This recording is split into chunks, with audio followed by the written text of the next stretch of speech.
ನಿರ್ಭೀತ, ನಿಷ್ಪಕ್ಷಪಾತ, ವಿಶ್ವಾಸಾರ್ಹ ಸುದ್ದಿಗಳಿಗೆ ಮತ್ತೊಂದು ಹೆಸರಾಗಿರುವ ನ್ಯೂಸ್ 18 ಕನ್ನಡ ಈಗ ಆಪ್ನಲ್ಲೂ ಲಭ್ಯವಿದೆ. ದಯವಿಟ್ಟು ಇಲ್ಲಿರುವ QR ಕೋಡ್ ಸ್ಕ್ಯಾನ್ ಮಾಡಿಕೊಂಡು ಆಪ್ ಡೌನ್ಲೋಡ್ ಮಾಡೋದಕ್ಕೆ ಮರಿಬೇಡಿ. ನಿಮ್ಮ ಬೆಂಬಲ ಹೀಗೆ ಸದಾ ನಮ್ಮೊಂದಿಗಿರಲಿ. ಧನ್ಯವಾದ.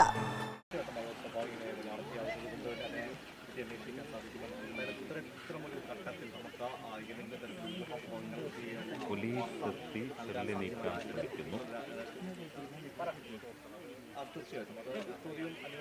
ഫയർഫോഴ്സും ചേർന്ന്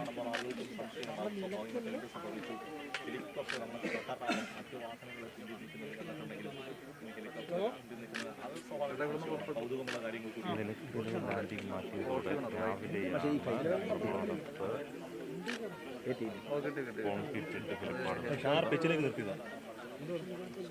താഴെയും ചെയ്തു. അതിന് ഈ വണ്ടി കയറുന്ന വിഷയം നിങ്ങൾ ആ സമയത്ത് വിളിച്ചു അത് പെട്ടെന്ന് ക്രമീകരിച്ചോണ്ടായിരിക്കും അറിയത്തില്ല. പെട്ടെന്ന് ക്രമീകരിച്ചോണ്ടാണ്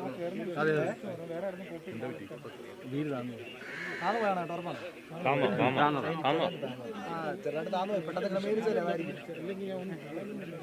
റെക്കോർഡ് ചെയ്തോ? വിഷയമുണ്ടല്ലോ. പോയി പോയി പോയി പോയി പോയി 3 ഹെലികോപ്റ്റർ അതിൽ അവർ വന്ന ഹെലികോപ്റ്റർ അത് പോലീസ് അതിവിടെ ഇവിടുത്തേതും ഇന്നലെ ക്രമീകരിച്ചില്ല. 3 ആദ്യം നിരീക്ഷണം വന്നു, അതിനുശേഷം രണ്ടാമത് വന്നു, മൂന്നാമത് ഇവരുടെ ഏറ്റവും അവസാനം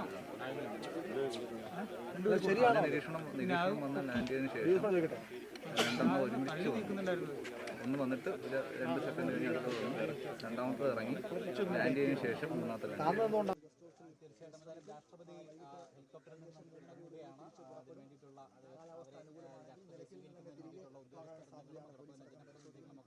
ഹെലികോപ്റ്ററിന് തൊട്ട് സമീപം തന്നെയുണ്ട്. അതോടൊപ്പം തന്നെ രാഷ്ട്രപതിക്കായിട്ടുള്ള സുരക്ഷാ വാഹനങ്ങൾ ഹെലികോപ്റ്ററിന് സമീപത്തേക്ക് എത്തിച്ചിരിക്കുന്ന കാഴ്ചയും നമുക്ക് ഇവിടെ നിന്ന് കാണുവാനായിട്ട് സാധിക്കുന്നു. അല്പസമയത്തിനകം തന്നെ രാഷ്ട്രപതി ദ്രൗപദി മുർമു അയ്യപ്പന്റെ മണ്ണിലേക്ക് കാൽ ചവിട്ടും. എന്തായാലും ഹെലികോപ്റ്റർ ലാൻഡ് ചെയ്ത് ബാക്കി സുരക്ഷാ ഉദ്യോഗസ്ഥരൊക്കെ തന്നെ പുറത്തിറങ്ങിയിട്ടുണ്ട്. ഇനി രാഷ്ട്രപതിയുടെ ആ ഒരു ആഗമനത്തിന് വേണ്ടി കാത്തിരിക്കുകയാണ്. എന്തായാലും അല്പസമയത്തിനകം തന്നെ രാഷ്ട്രപതി ദ്രൗപദി മുർമു ഹെലികോപ്റ്ററിൽ നിന്ന് പുറത്തേക്ക് ഇറങ്ങും. ബാക്കി ഒരുക്കങ്ങളൊക്കെ പൂർത്തിയായി കഴിഞ്ഞിരിക്കുകയാണ്.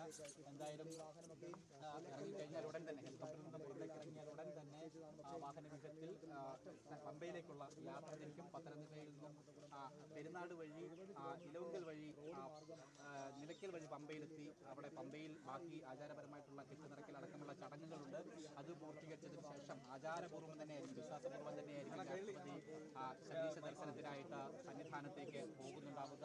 എന്തായാലും ഭാരതത്തിന്റെ പ്രഥമ പൗര തന്നെ ഈ ശബരീശനെ കാണാൻ അയ്യന്റെ മുന്നിൽ നേരിട്ട് മലചവിട്ടിയെത്തുക രാഷ്ട്രപതി പുറത്തേക്ക് ഇറങ്ങി എന്നുള്ളതാണ് നമുക്ക് മനസ്സിലാക്കുവാനായിട്ട് സാധിക്കുന്നത്. രാഷ്ട്രപതി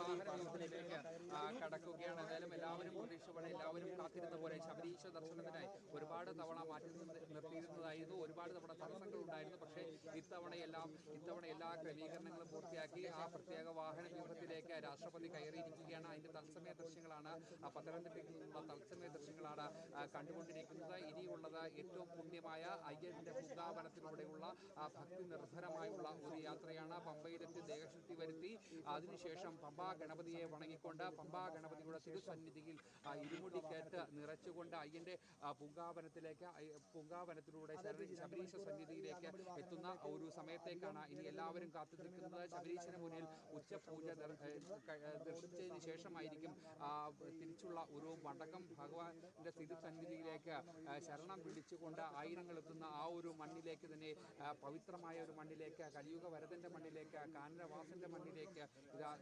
രാജ്യത്തിന്റെ രാഷ്ട്രപതി ഇതാ ഇവിടെ നിന്നും പത്തനംതിട്ടയിൽ നിന്നും മടങ്ങുകയാണ്. ആ യാത്രയിലേക്കാണ് യാത്ര ഇവിടെ നിന്നും തുടങ്ങുകയാണ്. അതിന്റെ തത്സമയ ദൃശ്യങ്ങളാണ് ഇപ്പോൾ കണ്ടുകൊണ്ടിരിക്കുന്നത്. തീർച്ചയായിട്ടും രാഷ്ട്രപതി വാഹനത്തിലേക്ക് കയറിയ വാഹനം നീങ്ങി തുടങ്ങിയിട്ടുണ്ട്. സുരക്ഷാ ഉദ്യോഗസ്ഥരടക്കം കൂടെയുണ്ട്. ഒപ്പം വലിയ വാഹന വ്യൂഹമൊക്കെ തയ്യാറായിട്ടുണ്ട്. ബാക്കി അഗ്നിരക്ഷാ സേനയുടെയും അതോടൊപ്പം തന്നെ പോലീസിന്റെയും മറ്റ് കേന്ദ്രസേനയുടെയും ഒക്കെ തന്നെ അകമ്പടിയോട് കൂടിയിട്ടാണ് രാഷ്ട്രപതിയുടെ വാഹനം മുന്നോട്ട് നീങ്ങിയിരിക്കുന്നത്. അതായത് പ്രമാണത്തെ ನಿರ್ಭೀತ, ನಿಷ್ಪಕ್ಷಪಾತ, ವಿಶ್ವಾಸಾರ್ಹ ಸುದ್ದಿಗಳಿಗೆ ಮತ್ತೊಂದು ಹೆಸರಾಗಿರೋ ನ್ಯೂಸ್ 18 ಕನ್ನಡ ಈಗ ಆಪ್ನಲ್ಲೂ ಲಭ್ಯ ಇದೆ.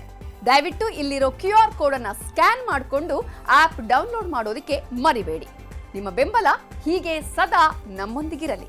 ಧನ್ಯವಾದ.